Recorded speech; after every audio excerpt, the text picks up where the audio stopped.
정부가 방역 자화자찬에 빠져 있는 사이 현재 우리나라 백신 접종률은 세계 최하위권입니다. 하나부터 열까지 모든 것이 난맥상인 노답 정부의 코로나 대응을 도대체 어디에서부터 손을 대야 하는 것인지 답답할 지경입니다. 답이 말씀을 드리는데 우리나라 코로나 종식의 최대 걸림돌은 대통령의 잘못된 정보와 안이한 상황인식이 그 원인입니다.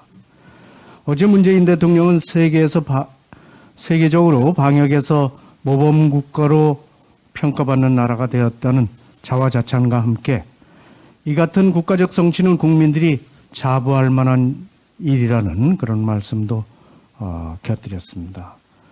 대통령의 발언들은 상식의 눈높이로는 납득하기 어려운 것으로 잘못된 상황인식에 기인한 것으로 보입니다. 국정운영의 총책임자로서 잘못된 상황인식으로 코로나를 대처하고 있으니 코로나는 갈수록 확산되고 있고 종식의 길은 요원할 뿐입니다. 분명히 말하지만 우리나라가 1년 넘도록 코로나 위기에 처해 있으면서도 비교적 무탈한 방역망을 지켜온 것은 국민의 자발적인 희생 덕분입니다. 지금 문재인 정부가 해야 할 일은 자화자찬이 아니라 국민의 자발적인 희생에 존경을 표하고 백신 수급 실패를 인정하는 것이 도리일 것입니다. 이렇게 정부가 방역 자화자찬에 빠져 있는 사이 현재 우리나라 백신 접종률은 세계 최하위권입니다. 접종도 세계에서 104번째로 뒤늦게 시작했지만 접종을 시작한 지 2달이 다 되어 가는데도 접종률은 2.93%에 151만 명이 접종을 했습니다. 정부는 상반기에 1200만 명 접종할 계획이고 11월 집단 면역이 가능하다고 주장하고 있지만 백신 수급 자체가 불투명한 상황에서 과연 어떻게 가능하다는 말인지 구체적이고 뚜렷한 답변은 내놓지 못하고 있습니다. 오히려 강 건너 불구경만 하고 있는 것은 아닌지 의구심을 떨칠 수가 없습니다.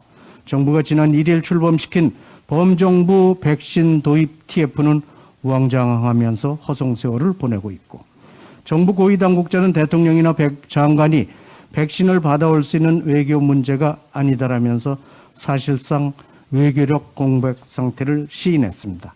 하나부터 열까지 모든 것이 난맥상인 노답 정부의 코로나 대응을 도대체 어디에서부터 손을 대야 하는 것인지 답답할 지경입니다. IMF는 우리나라 백신 접종 속도 둔화를 주요 경제 하방 요인이라고 지적했습니다. 또 뉴욕타임즈도 사치스러운 여유를 부렸다고 또 지적하기도 했습니다. 문재인 대통령께 두 가지를 제안합니다. 먼저 백신 확보를 위해서 모든 국력을 총동원해 주시기 바랍니다. 또한 백신 확보를 위한 대통령 특사 파견을 즉각 검토해 주시기 바랍니다. 국회 차원의 의원 외교가 필요하다면 초당적으로 협력하겠다는 말씀도 드립니다. 두 번째, 국민의 희생으로 1년이 넘는 시간 동안 방역의 뚝이 무너지지 않고 버텨오고 있습니다. 그렇게 국민의 희생에 대한 국가의 보상은 너무나도 당연한 책무입니다. 정부는 소상공인이나 자영업자 등 어려운 계층에 대해서 손실보상 소급 적용 방안을 즉각 검토할 것을 강력히 촉구합니다.